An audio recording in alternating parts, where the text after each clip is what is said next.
Mark 5. Jesus restores a demon-possessed man.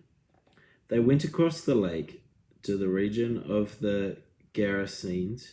When Jesus got out of the boat, a man with an impure spirit came from the tombs to meet him.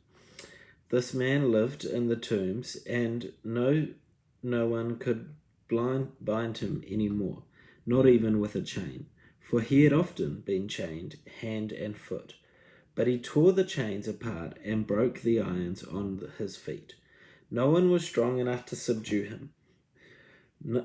Night and day was among the tombs, and in the hills he would cry out and cut himself with stones. When he saw Jesus from a distance, he ran and fell on his knees in front of him. He shouted at the top of his voice, "What do you want with me, Jesus, Son of the Most High God? In God's name, don't torment me." For Jesus had said to him, "Come out of this man, you impure spirit." Jesus asked him, "What is your name?" "My name is Legion," he replied, "for we are many." Legion? And he begged Jesus again and again not to send them out of the area. A large herd of pigs was feeding on the nearby hillside. The demons begged Jesus, "Send us among the pigs, allow us to go into them." He gave them permission, and the impure spirits came out and went into the pigs. The herd, about 2,000 in number, rushed down the steep bank and into the lake and were drowned. Those tending the pigs ran off and reported it in the town and countryside, and the people went out to see what had happened. When they came to Jesus, they saw the man who had been possessed by the legion of demons sitting there, dressed and in his right mind, and they were afraid. Those who had seen it told the people what had happened to the demon-possessed man, and told about the pigs as well. Then the people began to plead with Jesus to leave their region. As Jesus was getting into the boat, the man who had been demon-possessed begged to go with him. Jesus did not let him, but said, "Go home to your own people and tell them how much the Lord has done for you, and how much he has had mercy on you." So the man went away and began to tell the Decapolis how much Jesus had done for him, and all the people were amazed. Jesus raised a dead girl and heals a sick woman. When Jesus had again crossed over by boat through to the other side of the lake, a large crowd gathered around him.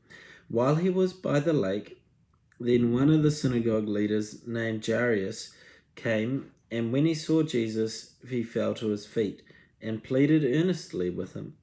"My little daughter is dying. Please come and put your hands on her so that she will be healed and lived." So Jesus went with him.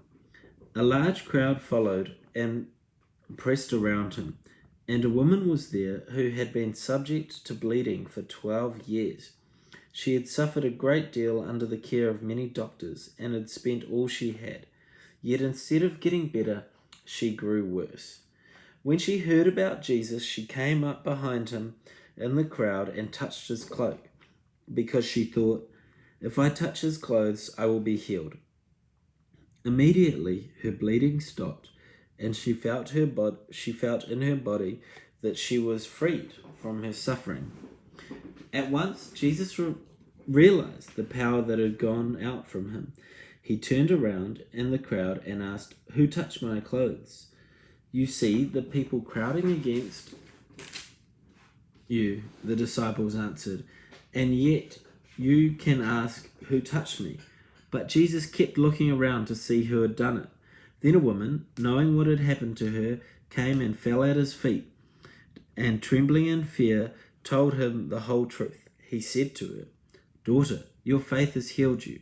Go in peace and be freed from your suffering." When Jesus was speaking, some people came from the house of Jairus, the synagogue leader. Some people came from the house of Jairus, the synagogue leader. "Your daughter is dead," they said. "Why bother the teacher anymore?" Overhearing what they said, Jesus told him, "Do not be afraid, just believe." He did not let anyone follow him except Peter, James, and John, and the brother of James. When they came to the home of the synagogue leader, Jesus saw a commotion, with the people crying and wailing loudly. He went in and said to them, "Why all this commotion and wailing? The child is not dead, but asleep." They laughed at him. After he put them all out, he took the child's father and mother and the disciples who were with him, and went in where the child was. He took her by the hand and said to her, "Talia cum," which means, "Little girl, I say to you, get up." Immediately the girl stood up and began to walk around. She was 12 years old. At this time, they were completely astonished. He gave strict orders not to let anyone know about this, and he told them to give her something to eat.